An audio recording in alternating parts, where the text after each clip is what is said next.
Hey, hey, hey, welcome to another great episode of The Real Deal. Happy New Year 2025.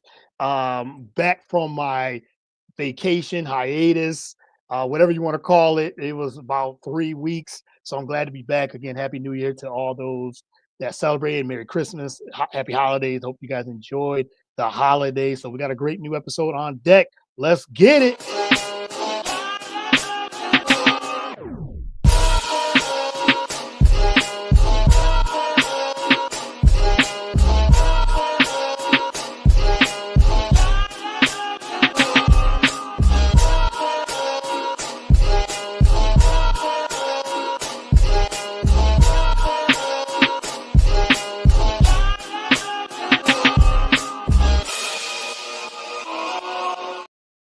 All right. Once again, Happy New Year. It is the first episode of the new year, 2025. Like I said, I hope everyone had a great and safe holiday. You got to enjoy some time off with family, friends, things like that. So I definitely did and really enjoyed those 3 weeks off. So, but we're back. First episode of the new year. I'm your host, as always, Courtney Harden, the Real Deal podcast. We are presented by BS3 Network, bs3tvlive.com. You can check us out on all the social media platforms and podcast platforms, wherever you get podcasts. Like I said, the Apple, Spotify. We're also on Roku channel, BS3 TV app on the Roku channel as well, Spreaker, iHeartRadio, all the podcast platforms. And again, you can follow at Get the Real Deal on all social media platforms. You can follow me on all social media platforms as well. So I am not going to keep my guests much longer in the wings. Let's see. She does a little bit of everything. She's a track and field analyst. She's been on the documentary Sprint on Netflix as well. She travels the world reporting on most intriguing stories in track and field. She's covered global championships such as the Olympics, World Championship World Athletics Outdoor Championships as well. She's appeared on the cover of Runner's World magazine and was named Runner of the Year for her journalistic effect. So I had to bring out a heavy hitter for my first guest. So welcome to the show, Katelyn Hutchison.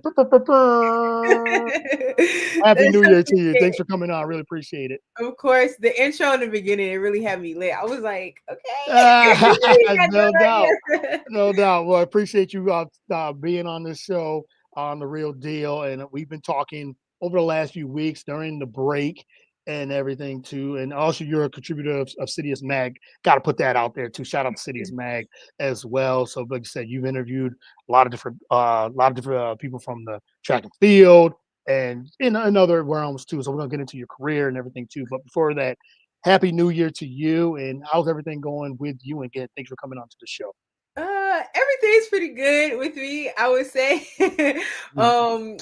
After I graduated from Kentucky, I stayed in Lexington for a little while, mainly just for the summer and like most of the fall. But I moved to Maryland at the beginning of November to Okay. live with family and stuff. So that's probably like the biggest thing that has like happened with me since like the track season and stuff has been over. But yeah, I'm doing pretty okay. All right. Well, I tell you this. I know the weather difference from from Kentucky to Maryland. I'm sure this weather is probably totally different.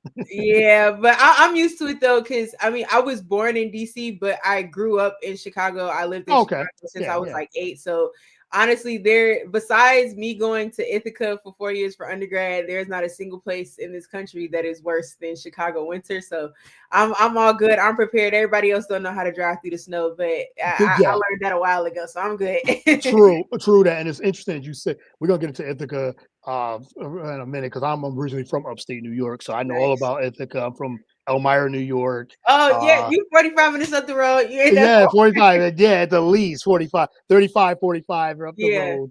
On a good day, 35, but it usually takes yeah. 45. Depends how deep in Ithaca it is. But yeah, so we're gonna get into all that too. But yeah, I'm used to I'm used to I don't like it, but I'm used to the cold and Yeah, the snow. But you're right. Some people they get so crazy when there's a little bit of snow. We're supposed to get a couple inches tomorrow. I'm in Philly now. yeah. I'm supposed to get a couple of inches here, and they're already going crazy. Oh, we gotta get gotta get ice and or salt for the ice and things like that. I'm thinking to myself, It's like, I have I a few grew up some in this. I'm good. I grew up in this. I mean, you talk about snow. Let's talk about foot and Yeah. 15 inches. That's when you start really getting crazy with it. But yeah. So, but again, glad you enjoyed your holiday and the New Year as well. So, but let's get into it. Let's get into your career and for first how you got started and running track and before you cover it, you ran track and things like that. Talk a little bit about that love and where it came from and where it started with you in sports and track and field.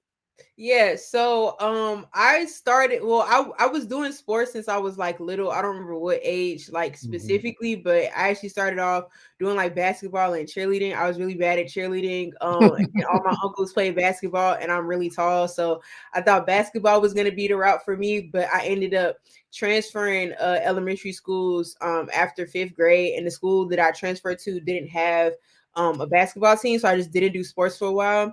But then my 8th grade year, one of my teachers, Mama Tolu, we called him Mama and Baba because it was an Afrocentric school, and that's how they do it. Okay, Because so if it cool. sounds crazy, that's this is how No, no, that's cool. No, I I was like raised pretty much. But yeah. Mama Tolu, she used to run track for Chicago State, and so she was like, "Yeah, like I want to start a track team or whatever, because we don't really have any other sports. We only got a basketball team, and like it's only for boys." So she started the team for us, and I kind of just like fell in love with it instantly. Like hated the workouts, but I mean, it was something to do. And so when I went Yeah. to high school at Walter Payton, obviously they did have a track team, so I was like, well, Mm. I'm gonna join. I also ran cross country all 4 years as well. That was not Okay. fun. I only did it because I wanted to make friends. But I'm also not a quitter, so I could have stopped after my freshman year, but I was just like, I've been here this long, I might as well stick with it or whatever the Yeah. case is. So yeah, I ran track all through high school. I think at the end of my freshman year or sometime in my sophomore year, I think I kind of realized that I wanted to run in college. Right. But I also knew that I probably like going D1 like would have been awesome. But I think like as I started to learn more about like the hierarchies and the structures and stuff Mm. track and field, I didn't know if D1 was like necessarily going to be a feasible option. And so me and my dad got on NCSA and tried to talk to some coaches or whatever, but we ended up speaking with Coach Potter at Ithaca, and that was like super awesome. I thought she was cool. The whole team was awesome. I ended up getting a full ride academic scholarship because D3 doesn't give athletics, so I got a Right. full ride academic scholarship with stipend. So in my mind, I'm like, why would I not go to a school to run track with a school that actually wants me? The kids aren't slow like on a D3 Yeah. level, and I'm going for free, and I'm getting money in my pocket. Like that's no brainer. I'm gonna go to school there. Right. You go, yeah, right. So I ended up going to Ithaca, and that was awesome. It was just like a super awesome experience because I remember coming in my freshman year. And it's not to say that like the girls on the team didn't like see themselves as like being anything like better than like what they were, Yeah. but I think a lot of people were kind of just like content with it. It's like, oh, like we the conference champions, like we cool with this, like we getting it done, like Mm. this is kind of just like where we're at. But like in my mind, I'm like, well, how many people going to nationals? Like, what's up with regionals? Like, what we doing all this? And everybody's kind of just like, girl, that happens like once every couple of years. We not really tripping about it. And I'm like, well, I'm tripping about it. You like, I want to do this, right? I want to do this. And so, Right, right. this 17, 18-year-old freshman coming in and just being like, yeah, let's do this. And everybody kind of looking at me like I'm a little crazy. But, I came in with like a really big goal for myself and for the team, and it didn't happen my freshman year, but the next year, my sophomore year, we were ranked number 1 in the country for 3 weeks. Like USA, TF, CCC, I don't remember all the letters, but them people, Yeah. they'll rank all the NCAA teams like the week going into nationals, and so Okay. we were ranked number 1, I think, for like 2 or 3. The week going into nationals, we dropped to number 2, but regardless, we top 2 team in the country. That's when the unfortunate things of COVID happened, literally sitting in the Yeah. hotel room. And they're like, yeah, y'all got to go home. And, everybody knows how that went. Everything how they win. Yep. How that story goes, right? But then my junior year, I ended up becoming a captain which is like super awesome. We ended up getting third place outdoors. No, we got fourth place outdoors that year because we didn't have an indoor season. Some D3 schools are running indoor. D1 was definitely running indoor, but like D3 school, I think D3 itself wasn't hosting like a national championship, and like most schools weren't running. But Division 3, like their council decided, like, okay, like we'll let y'all have an outdoor season. So most people were really just preparing for that. I ended up becoming an All-American, like officially, like that year, because I'm a 3-time All-American. Because when they sent us home, everybody who made it to nationals got All-American status, and I was ranked, I think, number 2 in the country for the 4 and number 1 in the country for the DMR. So I'm like, yeah, I'm a 3-time All-American. I don't care. Yeah, no, Win. you congratulate. I mean, you definitely have that. You like, I'm a 3-time All-American, so Right. put some respect on my name with that for sure. Exactly. So yeah, junior year, we got a 4th place outdoor trophy. Got 7th place in the 400, and then my senior year, we ended up getting 3rd place indoors, and then we didn't get a trophy outdoors, but I ended up finishing like 11th place. I think I went in the nationals at 11th, and then I came out 11th. So like I wasn't pissed. I was like, girl, I didn't even think I was gonna make it to that. Right. I thought I was gonna be sitting my butt at home. I jumped like 20 spots on the leaderboard. I said, okay, cool. Yes. So yeah, I think I guess like my professional or like career part with track kind of came out of me joining the Magic Boost program. I think it was in 2021 or 2022. I don't remember which year. But essentially it's like a mentorship program for track and field creative. So like whether you write, content creator, social media, like photography, video, all that stuff, really just the goal is to, I guess, cultivate more people in the track and field space in order to like make better content and like really promote the sport. So I became a part of Magic Boost, and that's kind of like where things really took off. And it's mainly because at the end of Magic Boost, they always send you to Prefontaine as like your capstone. I'm calling it capstone because but it's like your little capstone project. You work on stuff for the year and you actually execute it with professional athletes at a professional meet. I couldn't go because I had nationals that weekend. I said, well, I'm not skipping out on nationals. I will see y'all later. Right. Like, okay, why don't we just send you to USA's instead? And so instead of like actually working like as myself or like under Magic Boost for USA's in 2022, I ended up kind of like working as like an extension of Sidious. But then Chris was like so happy with the work that I was doing that like at the end of the 4 days, he was like, do you want a job? And I'm like, yeah. I was an intern with them for a little while, and then I actually got like onboarded to actually start getting paid for stuff, which is like super cool. But it really just kind of took off from there. A lot of stuff that I do, you kind of listed earlier. Some of the stuff, I actually like 90% of the things that I've done, I didn't actually like plan or thought I would be doing like 2 or 3 years ago. So it's like really cool to kind of see how everything is like really come into fruition. But yeah, that's kind of how track and field is kind of manifested itself in my life. I'm sitting back listening. I'm like, hey, I know you got more coming in. So it's like that story is the journey of, like you said, of running, and then like you said, some of the women that did take when you were in Ithaca didn't take, well, they took it seriously, but you're like, look, as a freshman, I want to make national. I want to make this. I want to do all this. So it just showed your passion and your drive to be better and to get to pursue your dream and everything too. There was a couple things you had kind of answered a couple of my questions already. So you know how this goes. So it's like but there were a couple things that I wanted to add to that what you said. One thing you said, I think in a previous podcast, maybe about a year ago, when I was doing my research, because that's what I do. But you said you're comfortable with having dreams because my dad was the person that gave me all that love. I understand how that can change a person. I don't want to be the only person to experience that. I want to give that to other people. So that goes to what you said, being an alum of the Magic Boost program. So you took in your passion from your dad and you're giving back to content creators as I said, a mentorship program. Talk a little bit about that passion from, I can feel it, I can hear it in your voice of you had the passion for track and field just in general, the overall sport and everything too. But talk about that, just giving back and where that passion came from. Yeah, so like really a lot of my passion for like running and like doing what I do definitely came from my dad.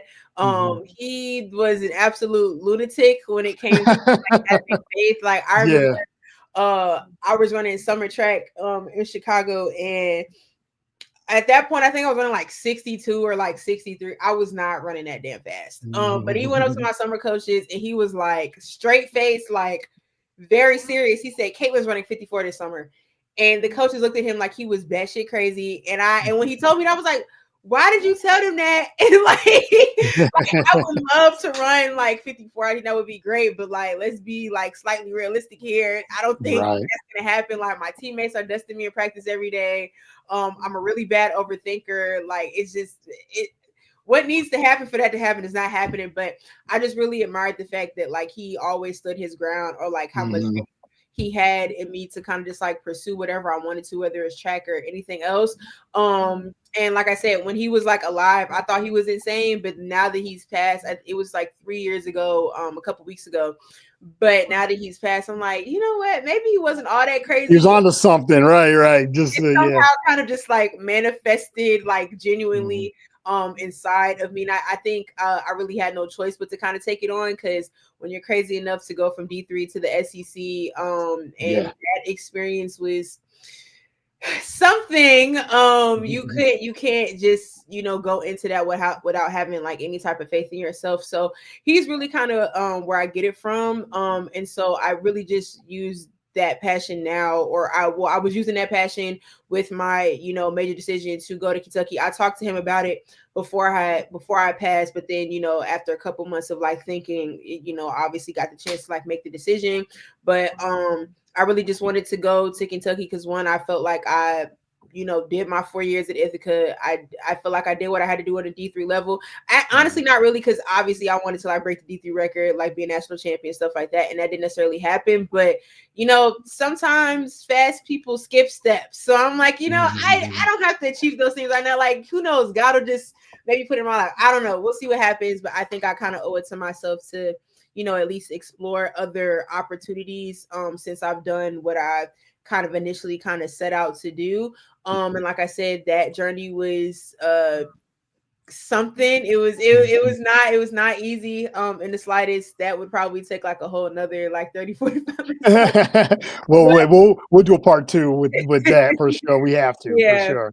Um, but yeah, that's I just kind of use the faith that he gave me to just kind of just like do whatever I want to. And on like the other end of it, of like the not athlete part, but like the more social media and actually like work stuff, it shows up when every time when Chris comes to me, he's like, hey, like, do you want to do XYZ? Mind you, have never done some of the stuff that he's asked me to do before. So like podcasting, like broadcasting, Mhm. all of that stuff. And I'm just say yes, and then it ends up being good. So I'm just like, I just kind of roll with it, see what happens, and thankfully all of my steps kind of just like came together. So Yeah, for sure. And now here you are today, with that all that experience you said from at the college to the SEC, and now doing a lot of different things in social media with social media and Citius Magazine and other things too. I want to get into some of the media of track and field, that whole thing. I remember it might have been a couple years ago where it was seemed like it was national media, and then it was against like it wasn't, I wouldn't yeah, say against, but I guess for lack of a better word, against content creators and yeah. and things like that. So talk about where track and field media, as you part of that, where it is with national media and with content creators, because I feel like from the content creation side, they're giving more of the stories of the athletes. And Mhm. from what I've seen of your work, you're more into like the storytelling the athletes, like how Yeah. they really feel. And plus, coming as you're an athlete yourself, you Mhm. understand like what they go through, and trying to get sponsors and network, all these things. But talk about the media side of track and field. Yeah, it's so interesting that you said that, because my first taste of all of that was literally like my first ever professional track meet at Mhm. USA's in 2022. Yep, I Um, remember this. I that remember this that whole was thing. so crazy, like literally. So, Chris was like letting me and Jasmine like do whatever we wanted to do for the interviews, and mind you, I don't know what the hell I'm doing. I'm just like, okay, these athletes cool. I'm gonna talk to them. I don't really know how to make it shake, but Chris say get the work done. I'm gonna go get the work done. Yeah. And so I was doing it the way that I felt like I kind of knew how to, even though I didn't necessarily have, I guess, like super official training with it. Actually, that's a lie. I did mile split through like half of my high school experience. But my post race interviews at mile split were terrible. So if you ever find them, please don't watch them. But I know one of the things that my boss at mile split always used to tell me is like because I'm not like officially his niece, but like he treats me like his niece. But he's just like, I see your personality all the time. Like, why do you not put this in the work that you give us? And I'm just like, because I don't really know. Like, I'm 16 years old. I don't know what the hell I'm doing. But it's like now that I'm older, I'm like I said, still no like real official formal training. So I'm just doing it the best way that I know how to. Right. Had a whole article written about me like a day or two later, talking about, oh, it's not fair that Sha'Carri only wants to talk to Katelyn and da-da-da. And I'm like, first of all, I can't control who she want to Who talk you talk to? to. Right. Mm-hmm, But I can see why. And it's not because of like racism or nothing. It's just because one, you're gonna talk to who you usually feel comfortable with. I'm a black woman, she's a black woman. Of course, she would feel more comfortable speaking with me, especially considering with like the past year and a half that she had with her entire situation with not being able to go to Tokyo and then obviously not making the team that particular year as well.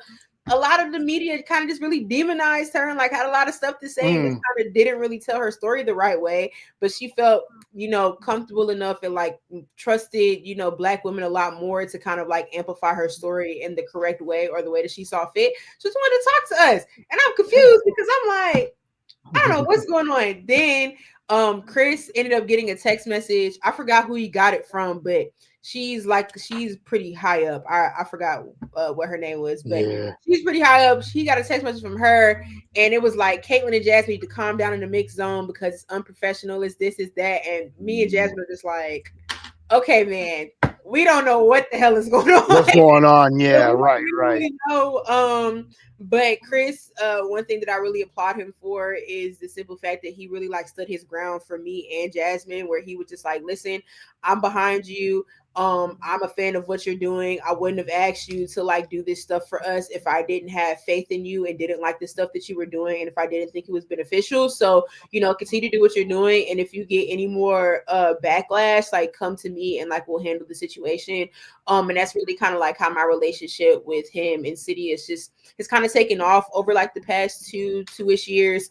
But yeah, I would say like track and field media, it was definitely at an interesting turning point when I kind of got into the mix. I would say that the relationship between like I guess like content creators and actual journalists, but I mean honestly I don't know because I'm a content creator and a journalist, so I like some of the stuff can be it can all go together. It can all kind of like really go together just depending on the setting and stuff like that. But I would say that like that relationship I think is getting a little better slowly but surely. I think it was definitely like a clashing type thing like initially that a lot of people are having a hard time getting adjusted to, but it's been like super awesome seeing how World Athletics and like other I guess like entities have kind of just like acknowledged us and are doing their best to I guess do right by us and give us the opportunity to do so. So with World Athletics, creating the content creator zone, and then Tracktown for Eugene, they now have their content creator zone. So like every major US championship, there's a content zone and a mix zone. There's definitely a lot of stuff that can still be done better because I mean, I'm not really sure if I can get into all the things that I'll be noticing, so I'm gonna keep my mouth shut before I get in trouble. Right. We'll tread softly. We'll tread. I will say that the overall ideas and the overall thought process behind making sure there is a space for us, I will say that is pretty good. Like I said, there can always be room for improvement for a lot of stuff. And then also World Athletics doing like their content creator program every year. I'm sure that application will come out pretty soon for like a new group of individuals this year. But it's been really interesting to see it. Like I said, I think that the track and field world is definitely warming up to us. I think fans really enjoy us for the most part, but I think it's the powers that be in the structure of track and field that is still really just warming up to the stuff that we do. But like I said, I think it's kind of trending in a better direction. And I think as track and field continues to grow, then like the stuff that we do will be less frowned upon and probably, more liked by the people that got the money and the structure and make all the rules. So No, I love that. I didn't, and I loved it when I was seeing. I saw you and you said Jazz and Serenity Douglas and yeah, and others that it was different voices and I really as a track fan for so many years and just seeing that because the athletes now we're talking to you guys. yeah, And you said it wasn't you guys were just there getting content and that helps track and field. That helps everybody. It's like it generates buzz, it generates what's needed for track and field. You guys are doing it in a different way, a different mhm, perspective, and getting answers from athletes. Athletes were coming up to you. It wasn't like, yes, you guys were still just trying to get a Cities Mag, shout out Cities Mag, and yeah, trying, you guys were just getting it from a different perspective. And I think national media during that time that year, I remember that was a whole big thing. You said you laid it out like they were trying to like say you guys, should be here, the dirt yeah, be here. I'm sure you had heard it all from that. And I'm thinking to myself, wait, the more content, this is great. This is great content. The more content it is for track and field, it helps track and field continue to keep growing. But you're right. I think as of now, go with the Olympics and everything too, in the worlds from last year or 2 years ago now, it definitely now seems like the gap is yeah, bridging from that. As you said, now they have the content creating space. So I'm glad it start to really think like, yeah, add more to it. The more eyeballs is on track and field, the better, no matter where it comes from. As long as it's great content and storytelling, that's the most important thing. yeah, for sure, for sure. You Yeah. hit the nail on the head for it. Yeah, for sure, and I'm glad it's kinda getting a little better on both sides, and now national media, please just let the content creators do their thing because some of a lot of their coverage is a little bit just I'll say this, it's the storytelling, I love getting that because usually you're getting a kind of like you said, she Mhm. wanted to talk to you. There's nothing that should be great. You got I mean, you know I'm also not gonna tell her no. I'm not just gonna be like, get yeah, out of my face. Like that's right, right. crazy. So like, I was like, come on, like yeah, that. So, but I'm glad it's getting there too. So let's talk about 2025 track and field. What are you most looking forward to? Because we got the worlds coming up too. But yeah. what are you most a couple storylines that you are most looking forward to? I would say some of the things I'm super interested in is just seeing how Athlos and Yes. Grand Slam track will play out. Not Hmm. because I'm like pitting them together as like two like rivals, because personally I feel like they're not. I know some people don't feel the same way, but I feel like they're not rivals, mainly just because they're focused on different things. Because I Hmm. had an interview with Michael Johnson a couple of months ago, and his whole idea and thought process was just like almost creating like a new sport. Like obviously it's still track and field and has all the rules Yeah. of track and field, but like he's taking like, let me innovate this to a whole new level, to like a whole new level. Hey, So I feel like elevated. he's Yeah. kind of in his own space with what he's trying to do. And then you obviously have Alexis coming in with Athos, and like obviously he's focused on like women and like providing a space for them. So personally, I don't pit them as rivals, but I am very interested to see how that'll turn out for people. A lot of people have a lot of great things to say about Athos and GST, but also like a lot of well, maybe not criticisms, but yeah, criticisms and just like overall questions about how this will be logistic for fans and like waiting for more announcements and things like that. So my hope is that both will pan out to be some really good stuff, because I think the biggest thing to keep in mind is that like they're both vowing to like do right by the athletes, Hmm. which includes getting them the proper media attention and then also making sure they're getting paid, and then everything else can kind of follow suit. So I'm just hoping that obviously they stick to those things. They're having ideas and creating things in the background that'll obviously help emphasize those goals. I will say maybe like running wise, I definitely want to see some more between Noah and Let's Hmm. Somebody had brought up, if they go head to head all season, like what's the like, what's the score going to be? But then another person was like, honestly, I low key think they're going to duck and dodge each other until world championships. So I'm interested to see, like, are y'all going to meet up and compete with each other, or are y'all going to wait until worlds? And honestly, like, I'm really excited to just kind of see how that pans out for both of them, because obviously that Sele has a lot more confidence with the fact that he's obviously the Olympic champion, but Yeah. Noah is also Olympic champion, but not in like his baby event. And obviously there's a lot of stuff going on behind that. So I really want to see what that kind of turns into. I'm really excited to see more people give more credit to Julian Alfred as somebody in college. Her winning worlds and becoming an Olympic champion is not a surprise, because if you watched her through Texas, this was just like a natural progression for her in her career. But nobody else outside of people that care about the NCAA really knew who she, because a lot of people, they were just like, oh, like this random girl just won the Olympics. And it's like, nah, y'all don't do it. This girl been dangerous for a minute. She's been dangerous. She is dangerous and has been dangerous for years. Yes. Yeah, like she's dangerous. So I want to see that. But I'm also really, really, really want to see Aaliyah Hobbs, because Aaliyah Hobbs has been dominating the 60 meters for the past, I would say, like 2.5-ish years now.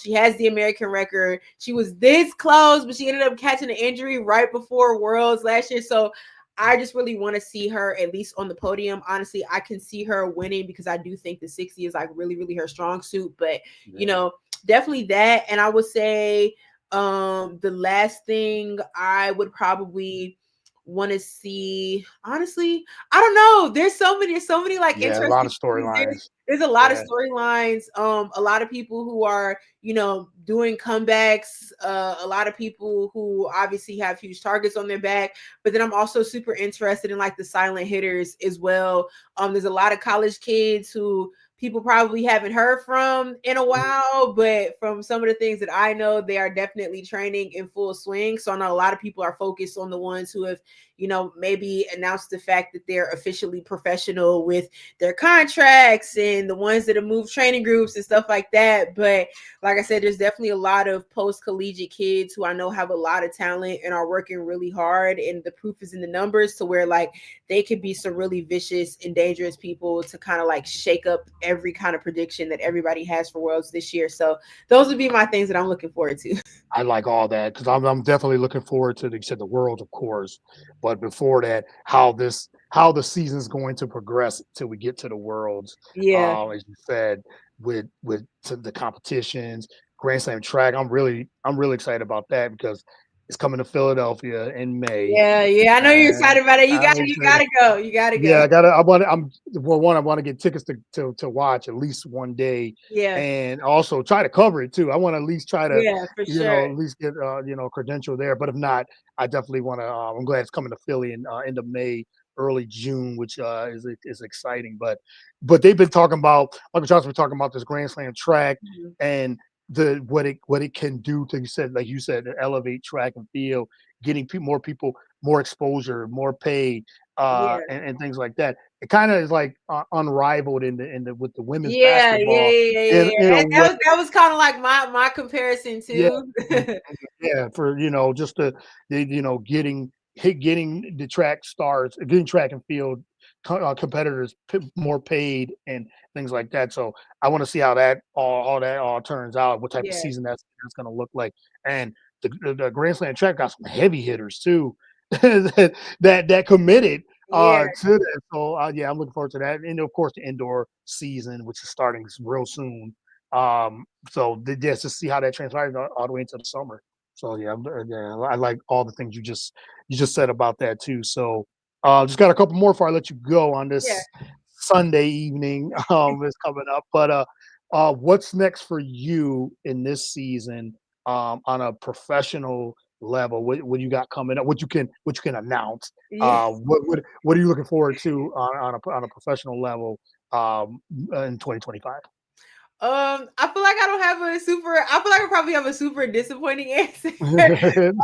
So that was actually part of the reason why I moved home a couple months ago, because I'd actually been on the job market since December of 2023, so 12 months, and have not been able to find any type of like full-time work, despite the stuff that I do. And I mean, if I don't have the money to pay for my own rent, I gotta go live with my family. So that's why I'm here right now.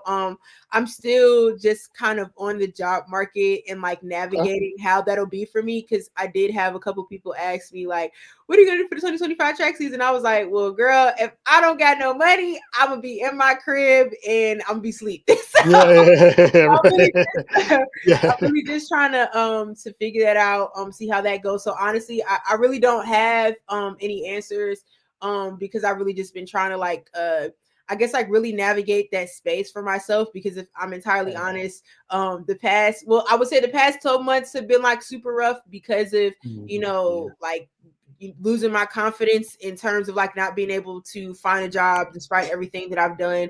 But definitely since Paris, and like really with the crunch time in terms of like, okay, the year is kind of coming to an end, Yeah. like, your savings is getting low, like what are we gonna do to Right. Right. propel yourself and do what you got to do. And so, like I said, like how everybody else has kind of been in the job market, has really just been what I've been experiencing. And so with that, I definitely took like a long break. I don't know when I'm coming back to social media, because I actually deleted all of my social media almost 2 months ago. And like I said, I'm not really sure when I'll come back and when I'll start making content and stuff again, because personally I just kind of felt like I needed to really focus on like getting myself together as much as humanly possible.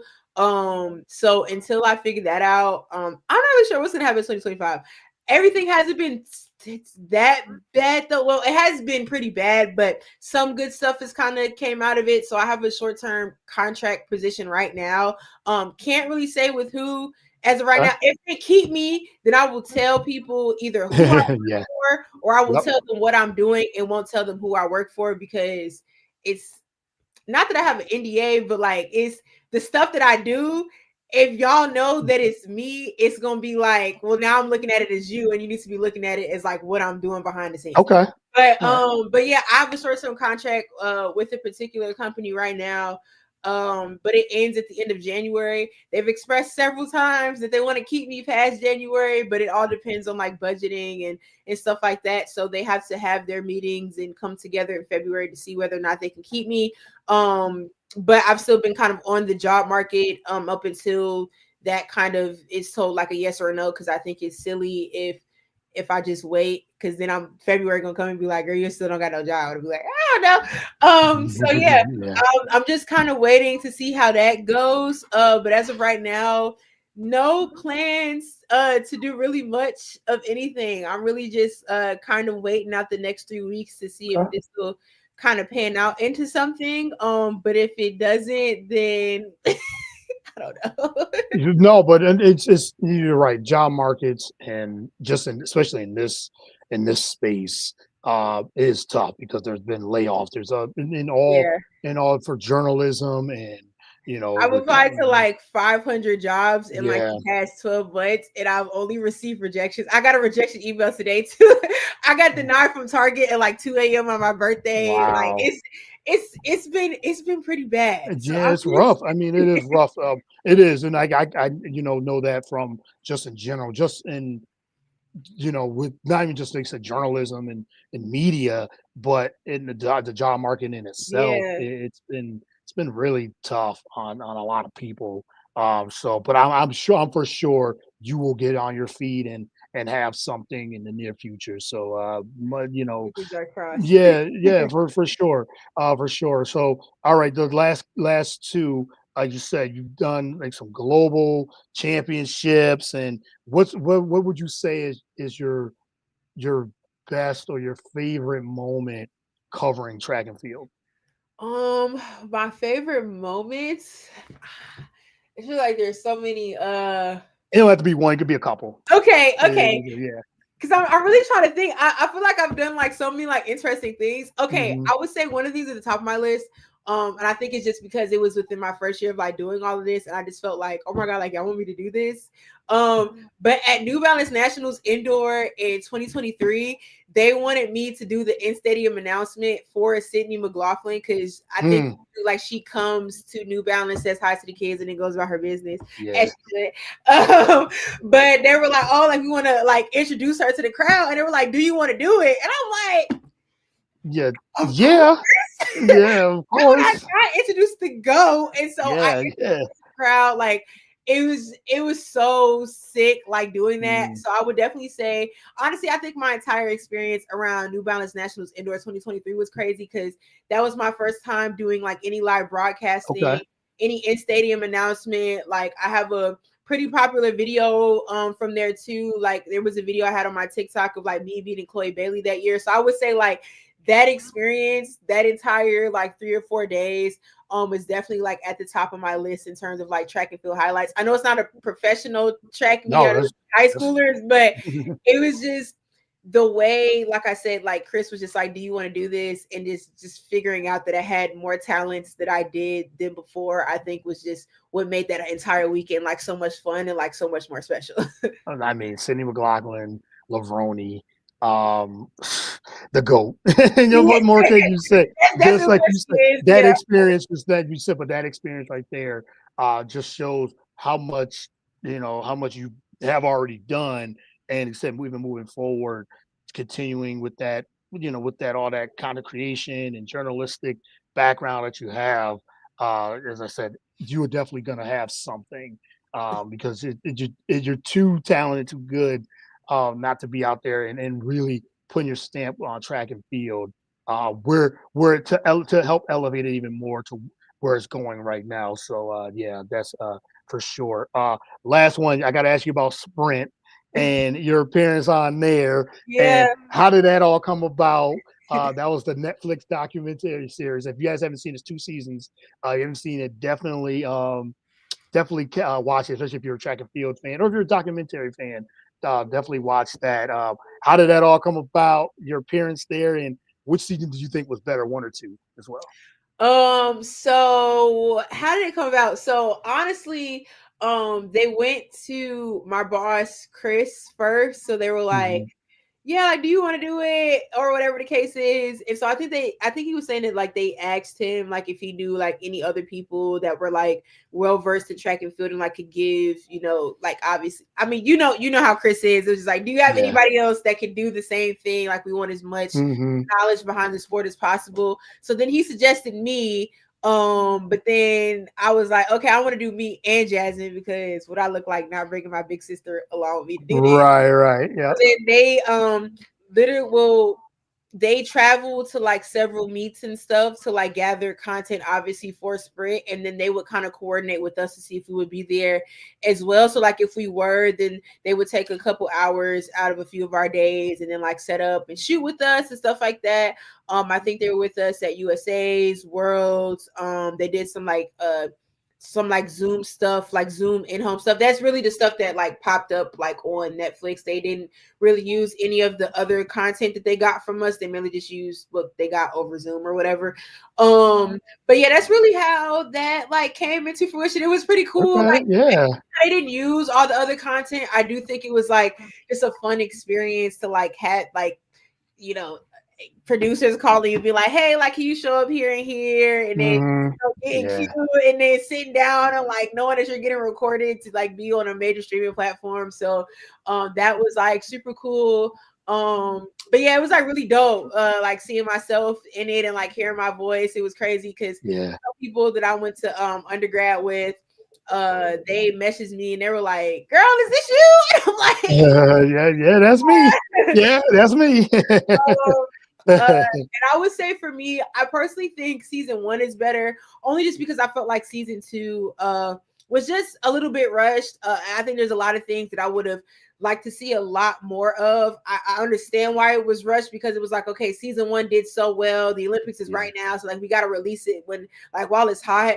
But I Yeah. just think there's a lot more things that like definitely should have been touched on. And I think obviously just like seeing through Twitter, a handful of athletes were very pissed off because the team spent a lot of time with like particular athletes, and Mm. you know Yeah. I don't want to say like invading their privacy because I want to be like as nice about it as possible, but it's like you asked to kind of be in their spaces that they kind of could have been using like to themselves to focus on like making teams, making finals and stuff like that. But they welcomed you into those spaces. You got all up in their business and then like did not use that. Use So their content, right? it's kind of viewed as like a waste of time or like a waste of energy when that energy could have been used, like I said, towards, making teams, making finals, getting medals and stuff like that. So definitely a lot of stuff around there. I definitely think it showed up in season 2 because I think the biggest thing for me is like as much as like I love Noah and like the story between Kashane and Noah the entire season was like super awesome. Let's see, Lay. I mean, I think that it really hit home for me because it's like I lost my dad, and then literally 3 weeks later, I had to start my track season, and then also Mackenzie losing her mom this year too. So Yeah, right. seeing Let's See Lay like lose his mother in the middle of the damn season, and then coming out to be the Olympic champion, like Yeah. that's there's a lot of story behind that. And I know that he's not the type of individual that likes to be like super loud or super vocal and likes to, be in front of like the camera and stuff all the time. Like he said multiple times, that's not really him or not really for him. However, I personally feel like if you want to make something popular, all you got to do is just force it down somebody's throat. So if y'all want to make Yeah. Let's See Lay popular without him being, a super, outward personality individual, all you got to do is just be like, you know what, we gonna make this damn out here Yes. with what he got going on, and people ain't gonna have no choice but to watch and to be infatuated with him and the other stories and stuff like that. So I definitely like season 1 because it definitely took a lot more time to make. Not that season 2 was bad, but as somebody who was kind of like watching all of this stuff unfold through the season, you can tell a lot of that stuff was definitely rushed. And there was definitely some storylines that needed a lot more attention than others. So, I didn't hate it or anything like that. I just definitely think there's some Season 1. critiques that could be made. So Yeah. Season 2, definitely, I agree with you. And again, congrats being on Sprint.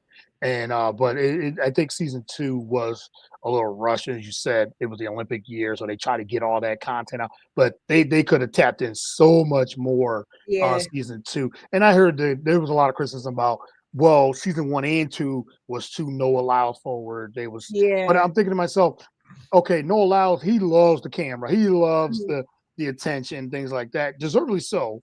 And because he proves it, he shows and proves. I mean, yeah, he does that. But I heard that, and you probably heard the same thing. Oh, it's too much Noah Lyles. The first is too much carry, it's too much this and yeah. everything too.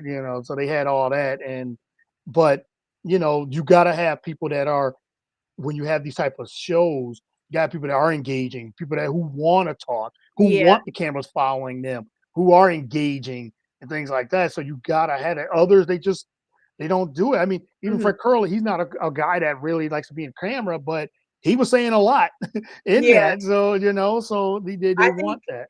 I think it's one of those things where um I think as a society as a whole, people have lost, the meaning of nuance and things like Mm, that. And I yeah. think it's important to understand that multiple things can be true at once, Yep. and it just depends on like who's viewing it, the audience and all that other stuff. So that's why I'm just like, I don't like when I'm watching sprint or like when I'm looking at things that are, for the purpose of bettering track and fields, I don't have an issue with like bringing up the things I like and the things that I dislike, because again, multiple things can be true at once. At one time. Obviously, not everybody is going to be happy with like all decisions that are made, but the only way to progress towards something that will make at least majority people happy is if people are willing to like accept the fact that like certain decisions are going to affect people in different ways, and it's okay if it's good for some, bad for others, but like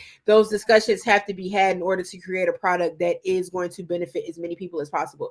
But I don't think people like to have that conversation.